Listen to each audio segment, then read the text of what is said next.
and it's like the ugliest logo you've ever seen, but you like nobody wants to say like, hey, your logo is really ugly. All right, so I want to talk about making your logo and some of the lessons that I learned along the way and some of the things that I see people do when making their logo that I think is a big fail.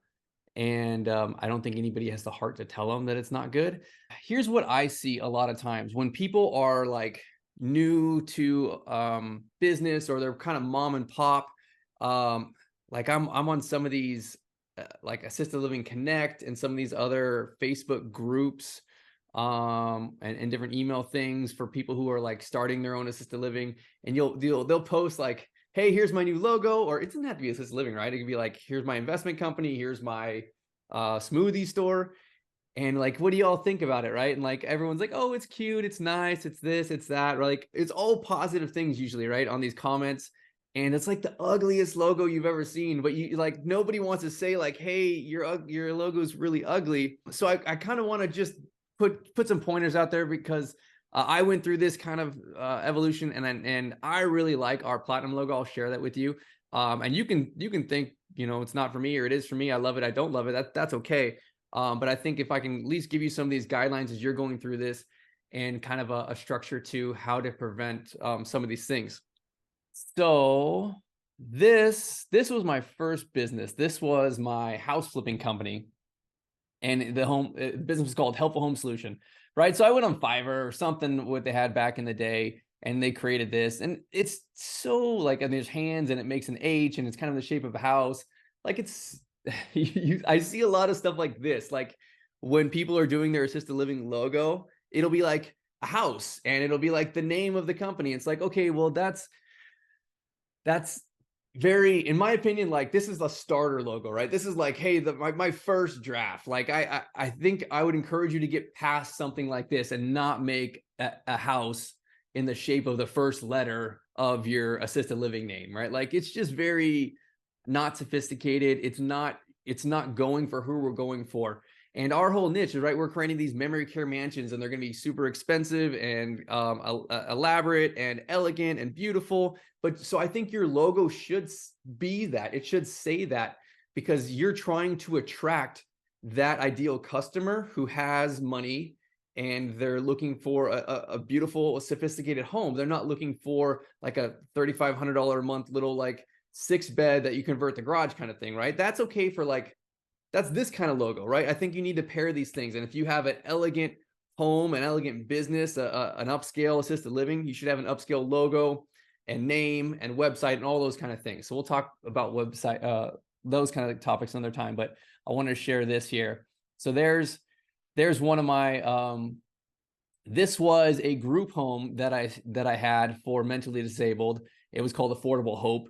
And again, like, I spent $50 or something, right? And this is what they came me. Again, it was another house, right? And like two hands, like being all nice and cute. But again, it's not sophisticated. It's not elegant. It's not, you're not charging, $7,000, $8,000, $10,000 a month for a logo that looks like this for your product, right? So, let me show you. This is my daughter's logo. So my girls, I'm sure I might have told you, they make and they sell jewelry, and they don't make kids jewelry. They make like elegant women's jewelry. And so the same kind of thing, right?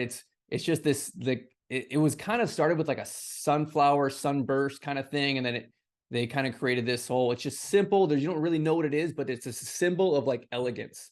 And it's just, yeah, simple, elegant is kind of what they're going for. And again, they sell not kid jewelry, but expensive, elegant jewelry. And they're trying to pull in their ideal customer, their avatar, with the name and with the logo. So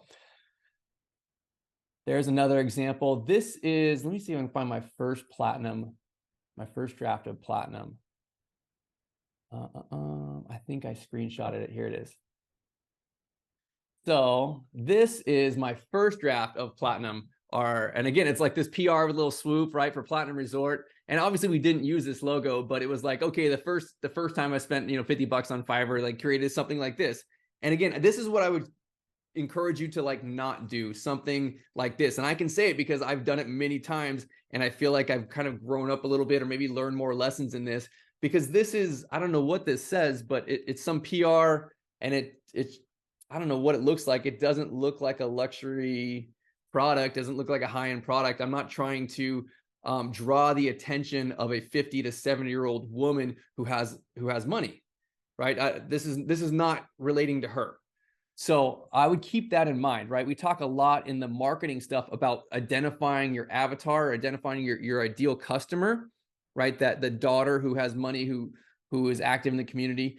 That same kind of thing. Your logo should attract that person. It should be made for them.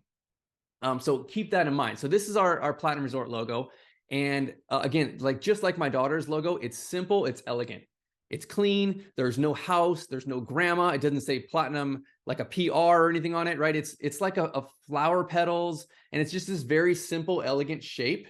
And I really like this because it's simple and it's elegant. It looks upscale, right? It has this kind of glossy, and the color was intentionally like a platinum kind of color, right? That's why we went with that. But it just, to me, looks expensive.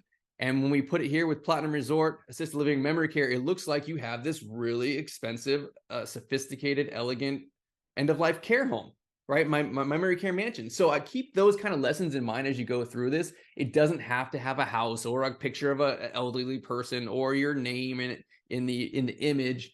It can be anything. Like, think of like Nike. They have a swoosh, right? That has nothing to really do with shoes, but it's simple. And it gets their point across, right? It's some type of like swoosh is like an action kind of movement. Something's happening, right? I think boomerang, I think of like an active thing, and that's their customer, right? They're active, right? So who are you trying to relate? And I think you, as we've talked about this already, just pick something that your ideal customer will be drawn towards. And that's the same lesson when picking your name, right? So I know we've talked about this several times before, but just adding the "and memory care" to the end of your name has made a huge difference for us for marketing. And this is a different conversation. I'm just spend a minute on it, but I would highly suggest anybody do that. And don't say the word like, there's an assisted living down the road. It's called Tiffin House. It's just called Tiffin House. That's it. Just Tiffin House.